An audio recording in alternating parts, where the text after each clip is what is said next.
بہت سارے رستے ہیں اللہ کی طرف جانے کے، لیکن 3 باتیں قرب الہی کے لیے ہمارے بزرگوں نے بڑی زبردست لکھی ہیں۔ سب سے پہلی بات یہ ہے، صوفیاء فرماتے ہیں کہ اگر رب کا قرب چاہتے ہو تو ہر وقت اپنے رب کی رحمت کی امید رکھا کرو۔ خوش نہیں ہوئے آپ اس بات سے؟ ہر وقت اللہ کی رحمت کی، اور فرماتے ہیں دل سے امید رکھا کرو اور زبان سے اپنے رب کی رحمت کا ذکر کیا کرو۔ ہر وقت کہا کرو کہ میرا اللہ بڑا ہی مہربان ہے، میرا اللہ بڑا ہی کریم۔ ہمارا پتہ کیا حال ہے؟ شکر بھی شکوے کے انداز میں۔ کیا حال ہے؟ کہتے بس جی بس شکر ہے الحمدللہ۔ تو یہ کون سا شکر ہے جی؟ یہ تو آپ نے کہا ہے کہ بڑا تنگ ہوں میں اپنی زندگی، یہ شکر ہے؟ ہر وقت یہ کہے کہ میرا اللہ بڑا ہی قریب ہے۔ دیکھیں نا، بسم اللہ شریف ہر کام سے پہلے معنی کیا ہے؟ بسم اللہ الرحمن الرحیم، یعنی تو کہہ اس رب کے نام سے جو بڑا ہی مہربان ہے، جو نہایت ہی رحم کرنے والا ہے۔ ہر وقت کیا ہے کہ میرا اللہ بڑا مہربان ہے، میرا اللہ بڑا رحم۔ ہر وقت وہ خاص ذوق، وہ درد، وہ شوق، بس تو کہے کہ یار جو اللہ نے مجھے دیا ہے وہ شاید اللہ نے کسی اور کو دیا ہی نہیں۔ تیرا یہ ذوق بنے، تیرے اندر اللہ کی رحمت کے ساتھ خاص تعلق پیدا ہو۔ میرے رسول کریم علیہ السلام ہر مقام پہ اپنے رب کی رحمت کا ذکر فرماتے ہیں۔ بات کسی کی ہو رہی ہوتی، حضور چھیڑ اللہ کی رحمت کا ذکر دیتے۔ ایک صحابی چڑیا کے بچے اٹھا کے لے آئے، وہ چڑیا شکایت لے کے آئی اور حضور کے کندھے پہ بیٹھ کر شکایت کرنے لگی کہ حضور آپ کے صحابی نے میرے بچے اٹھا لیے۔ بات تو چڑیا کے بچوں کی ہو رہی تھی نا، تو رسول کریم فرمانے لگے اس کے بچے چھوڑ دو، اور پھر حضور فرمانے لگے دیکھو یہ چڑیا اپنے بچوں سے کتنا پیار کرتی ہے، جب چڑیا اتنا پیار کرتی ہے تو رب اپنے بندوں سے کتنا پیار کرتا ہو، اللہ کتنی رحمت والا ہوگا۔ یعنی ہر بات میں رسول کریم نا، ہر بات میں اللہ کی رحمت کا ذکر۔ ایک جنگ کا موقع ہے تو صحابہ کرام علیہم رضوان فرماتے ہیں کہ دوران جنگ ایک عورت کا بچہ کھو گیا، اور بچہ بھی دودھ پیتا تھا۔ دودھ پیتا بچہ کچھ دیر ملے نا تو ماں کی چھاتیوں میں دودھ جوش مارتا ہے۔ دودھ پیتا بچہ کھو گیا تو عورت دیوانوں کی طرح، مجذوبوں کی طرح بچہ تلاش کرتی، میرا بچہ میرا بچہ، کبھی ادھر جاتی ہے کبھی ادھر جاتی ہے، ڈھونڈتی ہے، تلاش کرتی ہے، پریشان ہوتی۔ میرے رسول کریم کی نظر پڑ گئی، حضور کی نظر رحمت ہو گئی، تو محبوب فرمانے لگے صحابہ بتاؤ اس کا بچہ ڈھونڈو۔ ایک صحابی کہنے لگے حضور مجھے پتا ہے کہاں ہے، ابھی ملوا دیتا ہوں۔ تو حضور نے فرمایا یہ اپنے بچے سے کتنا پیار کرتی۔ عرض کی حضور نہ کوئی ماپ سکتا ہے، نہ کوئی تول سکتا ہے، نہ کوئی اندازہ کر سکتا ہے۔ حضور کی آنکھوں میں آنسو آ گئے۔ فرمایا ذرا ایک بات تو بتاؤ یا رسول اللہ پوچھئے۔ فرمایا اگر اس کا بچہ اسے مل جائے تو یہ اسے آگ میں ڈالے گی؟ صحابہ عرض کرنے لگے حضور ہو ہی نہیں سکتا، یہ تو گرم ہوا نہیں لگنے دے گی۔ تو حضور فرمانے لگے میرا رب اس سے بہت بڑھ کر اپنے بندوں سے محبت کرنے والا ہے، اور اس سے بہت بڑھ کر اپنے بندوں پہ رحم کرنے والا ہے۔ وہ بھی چاہتا نہیں کہ اس کے بندے جہنم میں جائیں، وہ بھی چاہتا۔ حضور ہر لمحہ اللہ کی رحمت کا ذکر کرتے ہیں، صبح سے شام تک نا۔ آج آپ نے جمعے سے لے کر تراویح تک، عشاء تک، وہ جو گھٹنا درد کرتا ہے نا اس کو مہربانی کر کے چھوڑ دیں، اور جو بچہ نافرمان ہے اس کو بھول جائیں۔ آج سارا دن نا اللہ کی رحمت کا ذکر کریں کہ اللہ بڑا ہی کریم ہے، اس کے فضل کا ذکر کریں۔ ایک کاروبار ہی نہیں نا چلتا، پیر تو چلتے ہیں نا اللہ کے فضل سے، زبان تو چلتی ہے نا، ہاتھ آنکھیں یہ سارا کچھ چل رہا ہے نا۔ جو شے نہیں نہ چل رہی اس کو آج چھوڑ دیں، مہربانی کریں۔ جو ساری چل رہی ہیں اس پر تو اللہ کی رحمت کا اظہار کریں، اس پر تو غور فرمائیں۔ امام غزالی نے بڑی خوبصورت روایت لکھی، حضرت ابو ہریرہ رضی اللہ تعالیٰ عنہ فرماتے ہیں کہ ہم لوگ بیٹھے تھے تو یکا یک ایک دیہاتی عربی آیا، یکا یک اندر داخل ہوا، السلام علیکم کہا۔ بندہ بڑا سادہ تھا، یہ بھی نہیں پوچھا کہ باتیں کیا ہو رہی تھیں، کوئی سوال جواب نہیں۔ سلام لینے کے فوراً بعد عرض کرتا یا رسول اللہ ایک مسئلہ پوچھنا تھا۔ کہتے ہم حیران ہو گئے کہ یار پہلے پوچھ تو لے، پہلے کیا بات ہو رہی، آتے ہی اپنی چھیڑ دی ہے۔ ایک مسئلہ پوچھنا تو حضور نے فرمایا پوچھو۔ عرض کرنے لگا حضور یہ بتائیں قیامت والے دن حساب کس نے لینا ہے؟ تو محبوب مسکرائے، فرمایا بولے آدمی سادی سی بات ہے، حساب اللہ نے لینا ہے۔ کہتے وہ بات سن کے نا تو چل پڑا، جواب سن کے تو چل پڑا، رکا ہی نہیں۔ تو حضور نے فرمایا ٹھہر تو جا، پہلے تو آیا ہے، سلام لی ہے، بات بھی کوئی نہیں کرنے دی، دھڑام سے اندر داخل ہوا ہے، اور سوال کا جواب لیا اور پھر تو نے تبصرہ ہی نہیں کیا تو نکل گیا ہے۔ یا رسول اللہ حکم کرے۔ فرمایا کیا پوچھ رہا تھا؟ حضور پوچھا ہے کہ حساب کون لے گا؟ تو حضور فرمانے لگے میں نے بتایا اللہ لے گا، تو بولا کیوں نہیں؟ کہنے لگا یا رسول اللہ بس اتنا ہی پتہ کرنا تھا، اگر اللہ نے حساب لینا تو پھر ہم نے باچی جانا ہے انشاءاللہ۔ پھر باچی جانا ہے. تو حضور فرمانے لگے کس طرح؟ کہنے لگا یا رسول اللہ جب وہ کریم غالب آئے گا نا، جب اس کا غلبہ آئے گا تو وہ بڑا کریم ہے، اس نے معاف ہی کرنا ہے، اس نے معاف ہی کرنا ہے، اس نے کرم ہی کرنا ہے. عدل کرے تے تھر تھر کمبن، عدل کرے تے پھر تھر تھر کمبن اچیاں شانہ والے، تے فضل کریں تے بخشے جاون میرے جائے منہ کالے. فرمایا اس نے معاف ہی کرنا ہے. حضرت ابو ہریرہ کہتے ہیں کہ حضور نے فرمایا ٹھیک ہے تو جا. وہ چلا گیا تو حضور رونے لگے. فرماتے ہیں ہم نے عرض کی حضور کیا ہوا؟ تو محبوب فرمانے لگے بندہ بڑا سادہ تھا پر بات بڑی کھری کر گیا ہے، بڑی کھری بات کر گیا ہے. کریم جب غالب ہوتا ہے تو معاف ہی فرماتا ہے. تو بھائی سادے لوگوں کو بھی پتا تھا کہ اللہ کی رحمت کی بات. ہمارے گھروں میں، ہماری گفتگو میں، ہمارا ایک دوسرے سے ملنا، ناراض نہ ہونا، مایوسی کی باتیں کرتے ہیں، مایوسی. میں انتظار میں ہوں، میں انتظار میں ہوں کہ کوئی بندہ مجھے ملے اور آ کے کہے میں بڑا راضی ہوں، بتائے اللہ کا شکر کیسے کرنا ہے. میں انتظار میں ہوں. اتنے سالوں میں مجھے بندہ کوئی نہیں ملا، جو ملا اس نے یہی کہا پریشان بڑا ہوں دعا کر دیں. بڑی اذیت ہے، سب سے زیادہ میں ہی تنگ ہوں. کچھ کریں، کوئی وظیفہ بتائیں، کوئی تعویذ دیں، کوئی ملے نا یار، کوئی ملے، کوئی کہے کہ الحمدللہ تعالی. اور میں نے تعلیم کے لیے صرف اور اظہار نعمت کے لیے، تشکر کے لیے کئی دفعہ آپ کے سامنے یہ کہا ہے کہ الحمدللہ جس طرح کے استاد مجھے ملے شاید کسی کو نہ ملے، اور میں نے اظہار تشکر کے طور پر کہا ہے پھر جس طرح کے شاگرد مجھے ملے ہیں اتنے اچھے فرما بردار شاید کسی کو نہ ملے، اور جس طرح کے سادے اور درویش ماں باپ اللہ نے مجھے عطا فرمایا. اب تو بڑا تیز لوگوں کا زمانہ ہے نا، شاید کہیں میسر آئے. اور میں کہا کرتا ہوں اتنے فرما بردار مرید بھی نہیں ملتے. لوگ تو کہتے ہیں فرما بردار نہیں ملتے، ہمیں الحمدللہ فرما بردار، تابع دار ہر لحاظ سے اچھے ملے. اس کی وجہ یہ ہے کہ جیسے مرشد اللہ نے ہمیں عطا فرمایا ایسا کسی کو اللہ نے عطا. تو شکر کریں اللہ کی نعمتوں، شکر کریں. بس جہاں بیٹھیں گے جملے ٹوٹیں گے، جہاں بیٹھیں گے پریشانی. مجھے کچھ بندے ایسے ملتے ہیں دنیا میں جو صرف اکیلے ہی ٹھیک ہیں. یعنی ابا جی نے بھی ظلم ہی کیا ساری زندگی، اماں نے بھی ظلم ہی کیا، استاد بھی سارے غلط مل گئے، اور ہر بندہ ہی انہیں، اور پھر بعد میں اولاد ملی تو نافرمان ہی مل گئی. تو میں کہتا ہوں یار یہ ہو نہیں سکتا. ویسے بہرحال چلو اگر تو کہتا ہے تو بات سمجھ میں آتی ہے کہ ہو سکتا ہے کچھ سانحہ ایسا ہو گیا ہو. اللہ کی رحمت کی بات کریں. میرے نبی کریم علیہ السلام نے فرمایا بندہ سادہ تھا پر بات پتے کی کر گیا. یہاں تک لکھا امام صفوری نے کہ قیامت کے دن اللہ ایک بندے کے لیے دوزخ کا حکم دے گا. بندہ جہنم کی طرف جا رہا ہے، فرشتے زنجیریں ڈال کے کھینچ کر لے جا رہے ہیں. بندہ جا رہا ہے دوزخ کی طرف، فرشتے کھینچتے ہیں تو وہ پھر مڑ کے پیچھے دیکھتا ہے. توجہ ہے میری بات پر؟ ادھر دیکھنا ذرا. وہ کئی دفعہ کسی کو کھینچتے ہیں نا تو مڑ مڑ کے پیچھے دیکھتا ہے. چلو آپ کو سمجھاتا ہوں، سمجھ آ جائے گی. وہ جب سکول جانے کو دل نہیں نہ کرتا تھا جی، انتے سلیکشن دینے نا اپنے بچے نو، اور بڑا 1.5 گھنٹے کا، بچے ناراض نہ ہو جائیں. جب وہ کبھی جس نلائق کا سکول جانے کو دل اور اس کو کھینچتے تھے تو وہ پلٹ پلٹ کے پیچھے جاتا نہیں. اسی طرح مدرسے میں بھی جب آتے ہیں تو کئی بچے ایسے ہوتے ہیں جو آتے نہیں تو کھینچ کھینچ کے نہیں لے جاتے کئی دفعہ. تو جب کھینچ کے فرشتے جہنم کی طرف لے جا رہے ہیں، کھینچتے ہیں تو پلٹ کے پھر پیچھے دیکھتا ہے، پھر فرشتے کھینچتے ہیں پھر پیچھے دیکھتا ہے، پھر فرشتے، ذرا نظارہ دیکھنا، دوزخ کو لے جا رہے ہیں، پلٹ پلٹ کے اللہ کی طرف دیکھتا ہے. دوزخ کا دروازہ آ گیا، پھر پیچھے دیکھ رہے ہیں. رب کریم نے فرمایا اسے واپس بلاؤ. رحمت داد دریا الہی، بلاؤ اسے واپس. واپس آیا. اللہ نے فرمایا بتا تو پلٹ پلٹ کے کیا دیکھتا تھا؟ ویسے اللہ کو نہیں پتا کیا دیکھ رہا ہے، کیا دیکھ رہا تھا؟ تو رو پڑا. عرض کرنے لگا مالک میرا یقین تھا کہ تو بڑا ہی کریم ہے. اللہ میرا ایمان تھا تو بڑا رحیم ہے. اللہ میرا ذہن تھا تو معاف کرنے والا ہے. جب فرشتے کھینچتے تھے نا تو شیطان مجھے کہتا تھا اب تو جہنم میں جائے گا، پر میرا یقین کہتا تھا نہیں، رب نے معاف کر دینا ہے، اللہ نے معافی دے دینی ہے، بخشا جاؤں گا. پھر شیطان کہتا تھا جب فرشتے کھینچتے تھے، میں کہتا تھا نہیں معافی مل جائے گی. یا اللہ دوزخ کا دروازہ آ گیا پر میری امید نہیں ٹوٹی. اللہ دروازہ جہنم کا آ گیا پر میری امید نہیں ٹوٹی. اور جب میں نے آخری دفعہ پلٹ کے دیکھا تیری آواز آئی کہ واپس لاؤ، تو میرے اندر سے آواز آئی کہ لے بھئی تیرا یقین جیت گیا ہے، تیرا ایمان جیت گیا ہے، تیرے اندر کی روحانیت کامیاب ہو گئی. بندے اور رب کی باتیں ہو رہی ہیں تو فرشتے چپ کر کے کھڑے ہیں.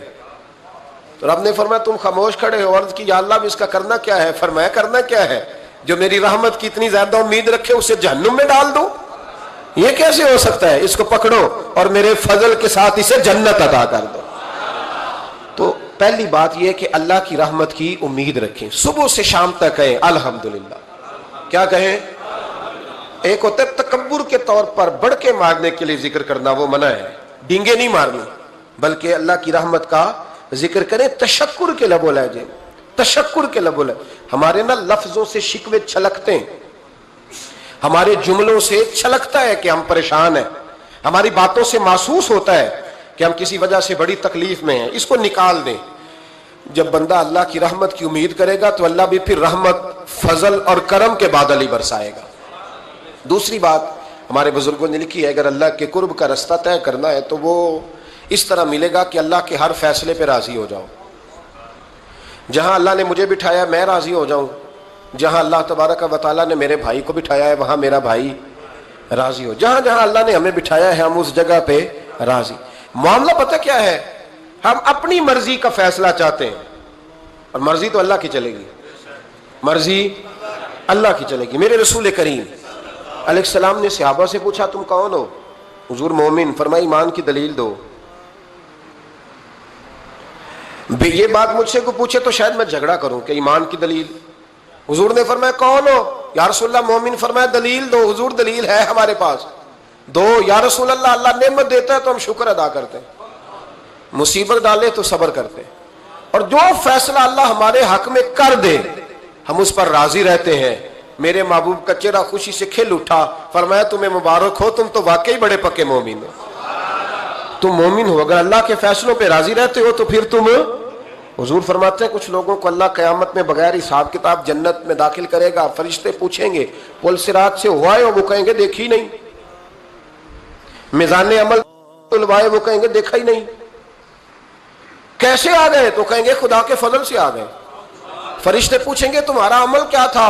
وہ کہیں گے کچھ بھی نہیں، عام لوگوں کی طرح نماز پڑھتے تھے، روزہ رکھتے تھے، حج فرض ہوا تو کیا، زکوٰۃ اگر ہمارے اوپر لاگو ہوئی تو دی، عام روٹین کے معاملات۔ تو فرمایا اتنی بڑی فضیلت کے بغیر حساب کتاب جنت، کوئی تو وجہ ہوگی۔ تو بندے عرض کریں گے وجہ ایک ہی تھی کہ رب جو ہمارے حق میں فیصلہ کرتا تھا ہم اس پر راضی ہو جایا کرتے، ہمیں کوئی شکوہ اس پر رہتا۔ علامہ ڈاکٹر محمد اقبال رحمت اللہ علیہ، توجہ ہے میری بات پر؟ ادھر دیکھنا ذرا میری طرف۔ اللہ آپ کو خوش رکھے۔ کچھ لوگ نا جی کہتے ہیں ڈاکٹر اقبال نے داڑھی کیوں نہیں رکھی تھی؟ تو یہ غلطی کی علامہ اقبال نے، رکھنی چاہیے تھی انہیں۔ ناراض ہو گئے آپ لوگ؟ جو جس کی غلطی ہے وہ اس کی، یہ غلطی ہو گئی ان سے، انہوں نے نہیں ٹھیک کیا۔ اب اقبال کے داڑھی نہ رکھنے سے کیا سنت کی مخالفت پر اسے ڈگری دی جائے گی؟ وہ میں کیوں نہ ہوں، جو کام خلاف سنت ہے وہ بہرحال۔ لیکن میرا سوال یہ ہے کہ اقبال نے صرف داڑھی نہیں رکھی، باقی سارے کام اچھے کیے، تو آپ باقی کے تو سارے اچھے کر لینا۔ اقبال نے جو کام کیا، جو دین کا درد دیا، جو پیغام دیا، جو جد و جہد کی، اس کو تو سمجھ لو نا۔ مطلب صرف داڑھی پہ آ کے دلیل پکڑتے ہو۔ علامہ اقبال نے مکان بھی نہیں بنایا اپنا، کتنا بڑا آدمی ہے، کوئی جائیداد ہے اس کی؟ تسی بھی چھوڑو مکان سارے۔ اقبال وہ دیکھیں نا، بابے بلے شاہ کی لوگ مثال دے دیں گے، بابا صاحب مجذوب آدمی تھے، تو بابا صاحب کے حصے میں تو کئی مربع زمین آتی تھی، وہ بھی انہوں نے نہیں لی۔ ہمارا ملانگ روٹی کا اس کو پتا ہے، نوٹوں کا بھی پتا ہے کہ 5000 والا کون سا ہے، 100 والا کون سا ہے، باقی ٹائم وہ بابا بلے شاہ بن جاتا ہے۔ یہ کون سا سٹائل ہے کہ مرضی کی چیز آئی تو قابو کر لی؟ تو ڈاکٹر اقبال نے یہ درست کیا، لیکن اس کے باوجود ہمارا نظریہ ہے کہ اللہ اس کی یہ خطا معاف کرائے گا، پر بندہ بڑا باکمال تھا، یہ بڑی خوبی تھی، اور اس میں بھی کچھ حکمت ہوگی، کچھ باتیں ایسی انہوں نے لکھی ہیں بعض جگہوں پہ، لیکن اقبال کی جو معرفت ہے، جو حسن ہے، جو وقار ہے ان کے لب و لہجے میں، اس کا انکار کیا جا سکتا نہیں۔ لیکن اس کو ہم ڈیفینڈ بھی نہیں کرتے، جو کسی میں کوئی کمزوری ہے وہ بہرحال اس کی۔ وہ ایک سوال بڑا اٹھتا تھا، لوگ کہتے تھے کہ آپ روز داڑھی کی بات بھی کرتے ہیں اور علامہ اقبال کی بات بھی کرتے ہیں، تو میں نے آج اس کی وضاحت کر دی۔ بات کی سمجھ آ گئی آپ حضرات؟ علامہ اقبال نے ایک بات لکھی ہے، اقبال کہتے ہیں جب میں لندن میں وکالت کرتا تھا تو ایک خاتون تھی، لیڈی بارنس اس کا نام تھا، چھوٹے موٹے مقدمات لے کے وہ میرے پاس آتی تھی۔ بی بی ایک ہوٹل چلایا کرتی تھی، اس کا خامن جو تھا وہ فوج میں ملازم تھا۔ اقبال نے خود لکھا ہے، اقبال فرماتے ہیں کہ ایک دن وہ خاتون پھر کسی کیس کے سلسلے میں میرے پاس آئی، تو جب وہ آئی تو اس نے نقاب اوڑھا ہوا تھا، برقع کیا ہوا تھا، تو چونکہ اس نے نقاب اوڑھا تھا مسلمانوں کی نشانی تھی۔ نقاب اوڑھنا کن کی نشانی ہے؟ اللہ آپ کو خوش رکھے۔ تو کہتے وہ نشانی چونکہ اہل اسلام کی تھی تو مجھے تجسس ہوا. میں نے کہا لیڈی خیریت ہے؟ میم صاحبہ یہ برقع پہننا ہوا ہے. تو کہنے لگی ہنس کے اقبال مجھے پکا یقین تھا کہ آپ ضرور پوچھیں گے. تو میں نے کہا اچھا تو یہ برقع؟ تو کہنے لگی الحمدللہ میں مسلمان ہو گئی. تو میں نے فوراً کہا کہ آپ کا شوہر تو فوج میں ملازم ہے، فوجی کے لیے بدلنا اور پھر ملکی قانون اور یہ چیزیں. تو کہنے لگی اس نے مجھے کیا کہنا تھا، وہ خود کلمہ پڑھ گیا. تو کہتی ہیں میں اور متجسس ہوا. وہ کیس کی بات کرتی تو میرا تجسس بڑھ گیا. میں نے کہا تو کیس چھوڑ یہ بتا کلمہ کیسے پڑھا. تو کہنے لگی اقبال اصل بات یہ ہے کہ میں نا بے اولاد تھی، خامد بھی بڑے اچھے پیسے کماتا، میں خود بھی ہوٹل چلاتی، پر ڈپریشن اور ٹینشن اور بلا وجہ کی پریشانیاں جان نہیں چھوڑ. یہ ٹینشن اور ڈپریشن کا نا مجھے عربی ترجمہ کوئی نہیں ملا. یہ ڈپریشن اور ٹینشن کا نا میں نے تلاش کیا ہے لیکن مجھے عربی لغت کے اندر ان کے معنی مجھے لگتا ہے کہ اس زمانے میں یہ چیزیں تھی نہیں. ہوتی تو ان کا کوئی نام بھی، یہ آج ہے نا تو اس لیے آج کے زمانے میں ہی نام ہے مفت کا، مفت کی پریشانی. تو کہتی ہے مجھے ٹینشن اور ڈپریشن رہتی تھی ہر وقت، بڑی میں پریشان رہتی تھی. میرے ساتھ ایک عجیب واقعہ ہوا کہ میرے ہوٹل میں نا ایک بابا جی برتن مانجتے تھے، بوڑھے آدمی تھے، 70 سال کے قریب عمر تھی. ان کا ایک بیٹا تھا، ایک بہو تھی، ایک پوتا تھا، لیکن وہ بیچارے بیٹا بیمار رہتا تھا تو لہٰذا وہ خود مزدوری کرتے تھے. کہتی ہیں ایک دن وہ بابا جی میرے پاس آئے، کہنے لگے میم صاحبہ 2-4 دن کی چھٹی چاہیے. تو میں نے کہا خیریت ہے؟ کہنے لگے میڈم میرا بیٹا فوت ہو گیا. بیٹا، آپ کو پتہ ہے باپ کا جنازہ پڑھنا آسان ہے، بیٹے کا جنازہ اٹھانا بڑا مشکل کام. کہتی ہے میں کچھ لکھ رہی تھی، میرے ہاتھ سے قلم گر گیا. میں نے خود گاڑی بھیجی، بابا جی گاؤں چلے گئے جہاں وہ رہتے تھے. کہتی 2-3 دن کے بعد میں اور میرا شوہر گئے تو رستے میں ہم باتیں کر رہے تھے کہ کیا تعزیت کریں گے. ایک ہی بیٹا تھا، کوئی رشتہ دار بھی نہیں، تو اس کی تو کائنات اجڑ گئی، کن لفظوں سے اسے تعزیت کیا کہیں گے. کہتے جب ہم گئے تو وہ ٹوٹی ہوئی چٹائی پہ بیٹھا تھا، کچھ لوگ قریب تھے. ہم نے جا کے کہا بابا آپ مسلمان ہیں، ہم آپ کو کیا نصیحت کریں، ایک ہی بیٹا تھا، کہ کس طرح کر کے ہم آپ کو تسلی دیں. تو کہتے اس نے آنکھیں کھولی، بوڑھی آنکھوں میں ایمان کی روشنی. کہنے لگا بی بی کیا تعزیت کی بات کرتی ہو، میں نے کوئی پیسے جمع کرا کے بیٹا لیا تھا، خدا نے فضل سے دیا تھا، عدل سے لے گیا ہے. میں اپنے رب کے فیصلے میں بڑا راضی ہوں، اللہ بڑا کریم ہے، وہ لے گیا، اس کا مال تھا. آپ یقین کریں ہمارے دیہاتی لوگ یہ کہا کرتے تھے، میں نے کانوں سے سنا ہے. ایک بوڑھے آدمی کا ایک دفعہ بیٹا فوت ہو گیا تو کسی نے اس سے کہا بابا چھوٹی عمر میں بچہ چلا گیا، تو مجھے لفظ نہیں بھولتے. کہنے لگے پتر اللہ دی فصل ہے، کچی وڈے تا بھی ہو دیے. سنے آپ نے بھی کبھی یہ فکرہ، کچی وڈے تے پکی لے جائے تے تاوی ہے جو ہو دی. تو جب اس کا جی چاہا وہ لے گیا. اللہ اکبر. وہ خاتون کہتی ہے کہ وہ بابا جی سے میں نے کہا کہ چلو آپ 1 مہینے کی چھٹی کر لے. تو کہنے لگا نہیں میڈم میں مسلمان ہوں، مفت کی روٹی نہیں کھاتا، مزدوری کر کے کھاتا ہوں، میں انشاءاللہ 2-3 دن کے بعد کام پہ آ جاؤں گا. کہتے ہیں وہ چند دنوں کے بعد آ گیا. اللہ کی قدرت کے ابھی 2-3 ماہ گزرے تھے پھر آیا. میڈم چھٹی چاہیے کچھ دنوں کی. میں نے کہا خیریت ہے؟ کہنے لگے وہ میری بہو بھی ہارٹ اٹیک سے فوت ہو گئی. کہتے اب میں بھی تڑپ گئی اور عیسائی ہو کہ میری آنکھوں میں آنسو آ گئے. میں نے کہا گھر کا دروازہ بند ہو گیا، اب یہ بیچارہ کیا کرے گا. وہ اپنے شوہر کے غم میں ہارٹ اٹیک سے فوت ہو گئی. کہتے ہم پھر 2-3 دن کے بعد تعزیت کے لیے گئے. پھر ٹوٹی ہوئی چٹائی، بوڑھا نا اپنی انگلیوں سے زمین پر کچھ بنا رہا.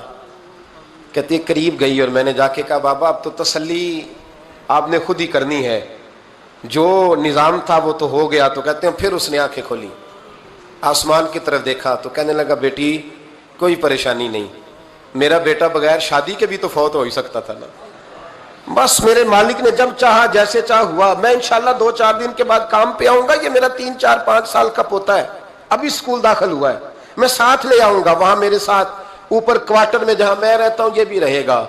کہتی ہے میں سختے میں آ گئی اس کی کیفیت دیکھ کے. وہ پوتے کو ساتھ لے آیا. کبھی کبھی میں دیکھتی چھت پہ کھڑے ہو کے کہ دادا گھوڑا بنا ہوا ہے اور پوتا سواری کر رہا ہے. وہ سویرے اٹھتا اس کو سکول چھوڑ کے آتا، شام کو لے کے آتا، پیار کرتا، محبت کرتا. 3ری منزل پر ہم نے کوارٹر دیا ہوا تھا، وہاں دادا پوتا رہتے. اللہ تو بڑا بے نیاز ہے. کہتی ہے اقبال ایک دن نا پوتا اوپر والی منزل پہ کھیل رہا تھا، اس کا پیر پھسلا، وہ گردن کے بل زمین پہ گرا.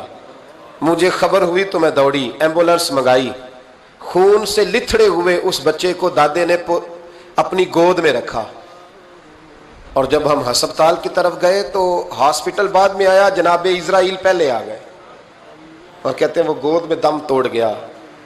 پھر دادے نے اسے اپنے ہاتھوں سے غسل دیا، پھر اس نے اپنے بوڑھے ہاتھوں سے قبر کھودی اور پھر مٹی ڈال کے کہنے لگا اِنَّ لِلَّهِ وَإِنَّا إِلَيْهِ رَاجِعُونَ، جے سونا ہی میرے دکھ وچ راضی، جے سونا ہی میرے دکھ وچ راضی۔ پھر سکھ نو چلے ڈاواں، کہتے ہیں وہ مٹی ڈالی اس نے، اور جب وہ واپس پلٹا تو میں بازو سے تھام کے ہوٹل قریب لائی، اور میں نے اس کے قریب کہا کہ بابا تو ٹوٹ گیا ہے، تو بکھر گیا ہے، مجھے محسوس ہوتا ہے کہ اب نہ تیری راتیں اور تیری صبحیں اور تیری شامیں غموں میں گزریں گی۔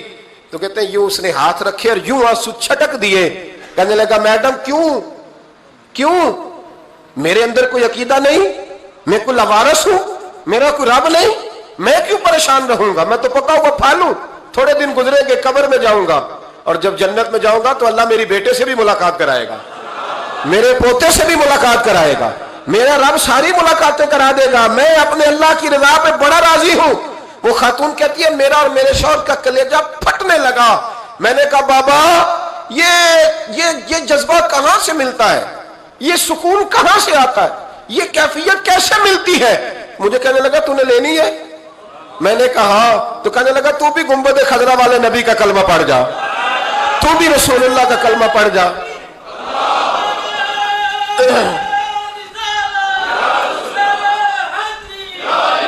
میرے محبوب کا کلمہ پڑھ، اللہ تجھے سکون عطا کرے گا۔ ایک حدیث نہ پڑھ لو مسلم شریف سے، بخاری سے ایک حدیث نہ پڑھ لو تاکہ یہ بات مضبوط ہو جائے۔ حضرت ابو طلحہ رضی اللہ تعالی، بیٹا شدید بیمار ہے، مزدور آدمی تھے، کئی دنوں سے گھر تھے، بیوی کہنے لگی اگر آپ گھر میں بیٹھے رہیں گے تو کھائیں گے کہاں سے، جاؤ آپ مزدوری کرو، میں بیٹے کو دیکھتی ہوں۔ ابو طلحہ مزدوری کرنے چلے گئے، شام کو آئے تو بیٹا فوت ہو چکا تھا۔ عورتیں بے حوصلہ ہوتی ہے نا اکثر، پر بیوی نے سفید کپڑا ڈال کے کمرے میں رکھ دیا، بیٹا، ماں اور بیٹا کو ناپ تک تھا رشتہ، بیٹے میں سفید چادر ڈال کے کمرے میں رکھ دیا۔ حضرت ابو طلحہ انصاری آئے، بیٹے کا کیا حال ہے؟ کہنے لگی اللہ کی رحمت میں ہے۔ اللہ کی، کیسا جملہ ہے، اللہ کی رحمت میں ہے۔ خامد نے کھانا کھایا، بیوی سے ملنے کو دل کیا تو ملاقات ہوئی، فارغ ہو کے بیٹھے تو خاتون اٹھ کے نہ خامد کے قریب گئی، اس کا ہاتھ تھاما، کہنے لگی نبی کریم علیہ السلام کے صحابی ہو، ایک مسئلہ دریافت کرنا تھا، بتاؤ گے؟ اب پوچھو۔ کہنے لگی اگر کوئی آپ کے پاس امانت رکھوائے اور پھر اپنی امانت واپس مانگے تو کیا کرو گے؟ حضرت ابو طلحہ کہنے لگے پوچھنے والی کیا بات ہے، جس کی امانت ہے واپس کر دیں گے۔ اب زوجہ روئی، اب صبر والی بی بی روئی، اب ماں روئی، آنسو ٹپکے، آنچل سے پوچھ کے کہنے لگی ابو طلحہ وہ بیٹا بھی اللہ کی امانت تھا اور رب اپنی امانت لے گیا ہے، اٹھو غسل کفن کا بندوبست کرو۔ حضرت ابو طلحہ اٹھے، کامتے کامتے ہاتھوں سے غسل کفن دیا، مسجد نبوی میں پہنچے، محبوب کی بارگاہ میں عرض کیا تو رسول کریم فرمانے لگے تیرے اور تیری بیوی کے عمل سے اللہ بھی بڑا راضی ہے، اللہ کے رسول بھی بڑے راضی ہیں اور اللہ تجھے برکت عطا کرے گا۔ صحابہ کہتے ہیں پھر اللہ نے انہیں 9 بیٹے عطا فرمائے، پھر اللہ نے انہیں، اللہ کی رضا پہ راضی رہنا سیکھو، اللہ کے قریب چلے جاؤ گے اللہ کی رضا پہ۔ حضرت سفیان ثوری دعا مانگ رہے تھے، یا اللہ راضی ہو جا، یا اللہ راضی ہو جا، یا اللہ راضی ہو جا، دعا مانگ رہے تھے۔ بی بی رابعہ بصری پردے کے پیچھے بیٹھی تھی، جب دعا لمبی ہو گئی تو کہنے لگی سفیان بس کر، کوئی اگلا لفظ بھی بول، بس کر۔ آپ فرمانے لگے تجھے کیا ہوا؟ تو کہنے لگی تو کب سے کہہ رہا یا اللہ راضی ہو جا، یا اللہ راضی ہو جا، پہلے اپنے دل پہ ہاتھ رکھ کے بتا تو اللہ سے راضی ہے؟ تو راضی ہے اللہ سے؟ تو روز نہیں کہتا پیسے نہیں ہے میرے پاس مجھے دے، تو روز نہیں کہتا یا اللہ فلانی چیز کوئی نہیں دے، اے اللہ فلاں کو دے دیا مجھے کیوں نہیں دیتا معاذ اللہ، تو روز شکوے نہیں کرتا؟ فرمایا پہلے تو راضی ہو جا۔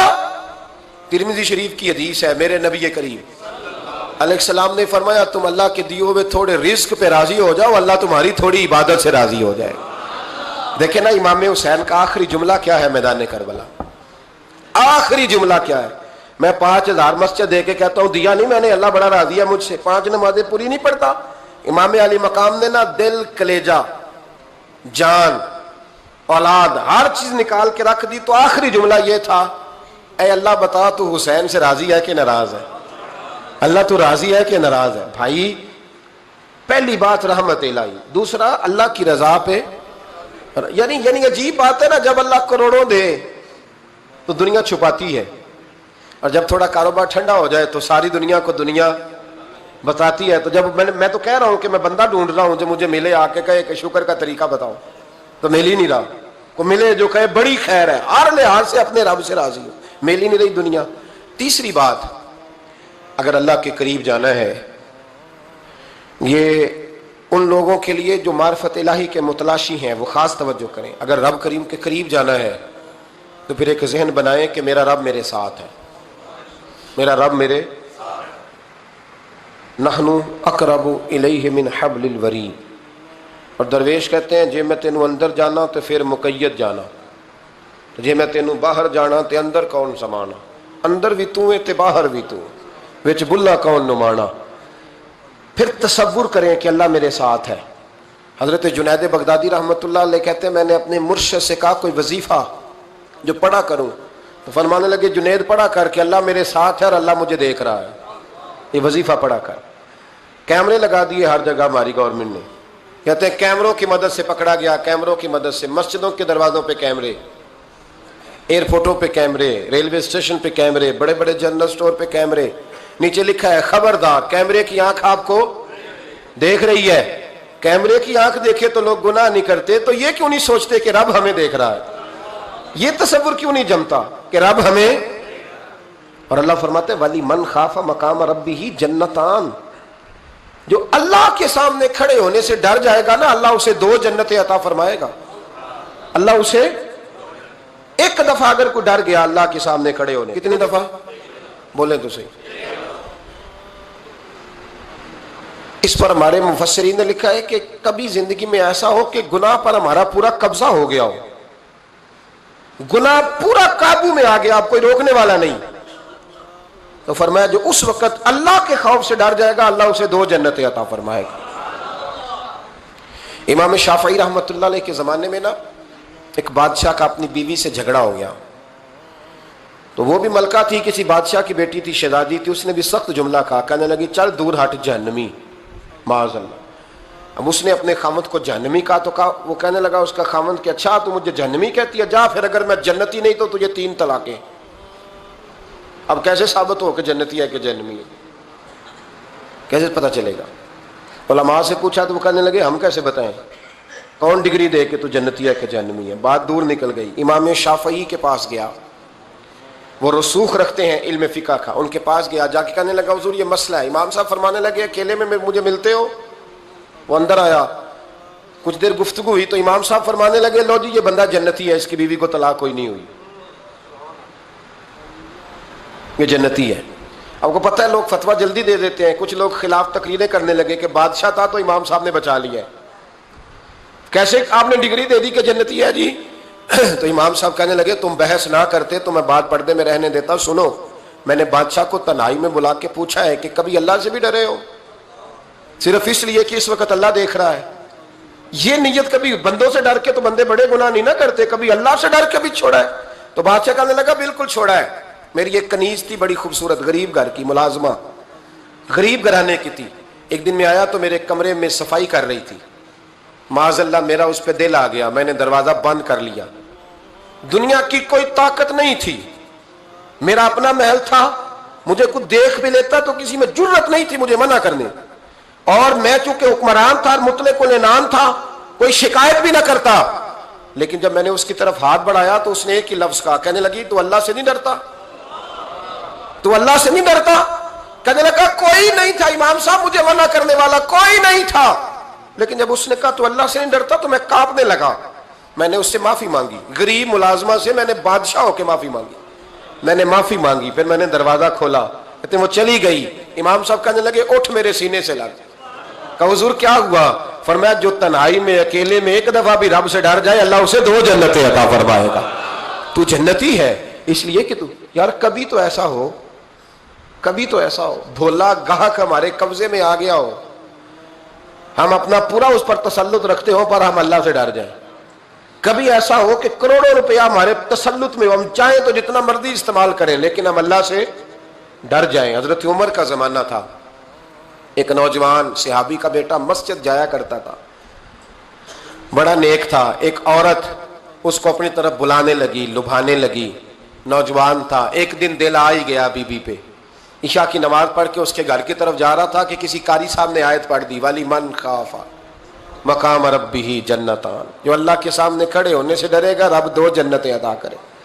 یہ آیت کیا سنی کہ نوجوان بے ہوش ہو کے گرا.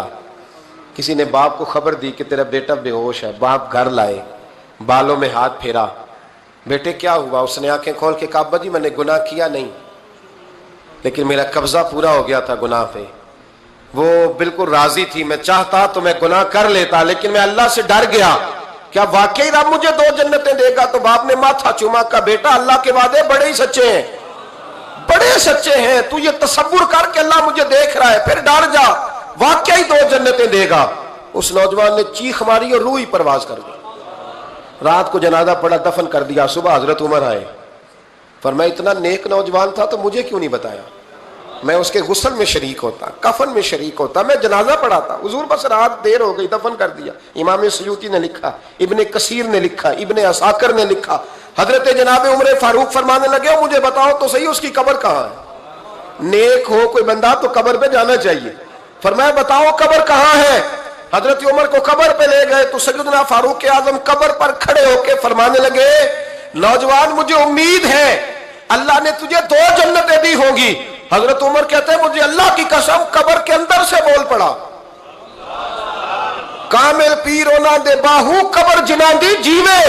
قبر کے اندر سے بول پڑا, کہنے لگا عمر امید والی بات نہیں, میرے رب کے وعدے بڑے سچے ہیں, اس نے واقعی مجھے 2 جنتیں عطا فرمائی, اس نے واقعی 2 جنتیں دی ہیں. کبھی کوئی کام تو ایسا ہو جو صرف اللہ سے ڈر کے چھوڑا جائے, ہونا چاہیے کہ نہیں ہونا چاہیے؟ آپ یقین کریں بچوں سے ڈر کے ہم نے بڑے کام چھوڑ دیے, بھائیوں سے ڈر کے چھوڑ دیے, دنیا داروں سے ڈر کے چھوڑ دیے. اور کبھی کبھی میں کہہ دیتا ہوں کہ بہت سارے ماں باپ نے اولاد سے ڈر کے چھوڑا, بہت سارے استاد شاگردوں سے ڈرتے ہیں, الا ماشاءاللہ کچھ پیر مریدوں سے ڈرتے ہیں. کاش ہم اللہ سے ڈرنا شروع کریں. جب رب سے ڈرو گے پھر کسی اور سے نہیں ڈرو گے. اللہ کا خوف سنوارتا ہے, سجاتا ہے. یہ ذہن بنائیں. حضرت سیدنا عبداللہ ابن عمر رضی اللہ تعالیٰ عنہ کر رہا تھا تو صحرا میں کھانا کھانے کے لیے بیٹھا. ایک چرواہا بکریاں چرا رہا تھا, میں نے دعوت دی روٹی کھا لو. کہنے لگا میں نے روزہ رکھا ہے. آپ فرماتے ہیں غریب آدمی تھا, نفلی روزہ. میں اٹھ کے قریب گیا, میں نے کہا پتہ تو کروں صرف روزے دار ہے کہ نیک بھی ہے. صرف کچھ روزے دار ہوتے ہیں پر نیک, ناراض نہ ہو جائیے گا, حضرت عبداللہ ابن عمر کی بات کر رہا ہوں. کچھ نمازی ہوتے ہیں پر نیک, حاجی ہوتے ہیں پر نیک, وہ تقوی نہیں اختیار کرتے, مقاصد نماز اور مقاصد روزہ نہیں جانتے. کہتے میں قریب گیا تو میں نے جا کے اسے کہا یہ بکری بڑی پیاری ہے, بیچ نہیں دیتا میرے ہاتھ؟ کہنے لگا میری نہیں, میں تو چرواہا ہوں, تنخواہ پہ بکریاں چراتا ہوں, کسی اور کی ہیں, مالک کوئی اور ہے. تو فرماتے ہیں میں نے اسے کہا کہ مالک کو کہہ دینا کہ ایک بکری بھیڑیا لے گیا تھا, یہ 300-400 بکریاں, مالک کو کیا پتہ, کہنے ایک بھیڑیا لے گیا ہے. تو کہتے ہیں اس نے داڑھی جھاڑی تو گرد اڑی, غریب آدمی مٹی میں لتڑا ہوا, لیکن اس کی آنکھوں میں اتنی روشنی. کہنے لگا حضور بکریوں کے مالک سے تو کہہ دوں گا بھیڑیا لے گیا ہے, اور جب کائنات کا مالک پوچھے گا, جب عرش کا مالک پوچھے گا تو کیا جواب دوں گا؟ آپ فرماتے میں واپس آیا, میں نے پتہ کیا کس کا غلام ہے. پہلے غلام خریدا, پھر بکریاں خریدی, پھر وہ بکریاں اسے تحفے میں دے دی. کہنے لگا حضور یہ کیا ہے؟ فرمایا تو رب سے ڈرتا تھا نا تو اللہ نے تجھے انعام عطا فرمایا ہے. اگر ہم اصلی نیک بننا چاہتے ہیں نا, ایک ہوتے ہیں وقتی نیک, لوگوں کے سامنے نیک, ایک ہوتا ہے اصلی نیک. اصلی نیک وہ ہوتا ہے جس کا ذہن بن جاتا ہے کہ میرا رب مجھے دیکھ رہا ہے. 3 باتیں اپنی زندگی میں اپنا لیں. ایک تو ہمیشہ اللہ کی رحمت پر توجہ رکھیں اور اس کی رحمت کا ذکر کریں, اور دوسرا اللہ کے فیصلوں پر راضی رہیں. رب جو دے دے, جہاں بٹھا دے, جس حال میں رکھ دے اس حال میں راضی. اور تیسرا یہ ذہن بنائیں کہ میرا رب مجھے دیکھ رہا ہے, میرا اللہ میرے ساتھ ہے. یہ تصورات جمائیں, پھر اللہ کے قریب جانا آسان ہو جائے گا, پھر اس کا قرب پانا آسان ہو جائے گا. اللہ سمجھنے کی توفیق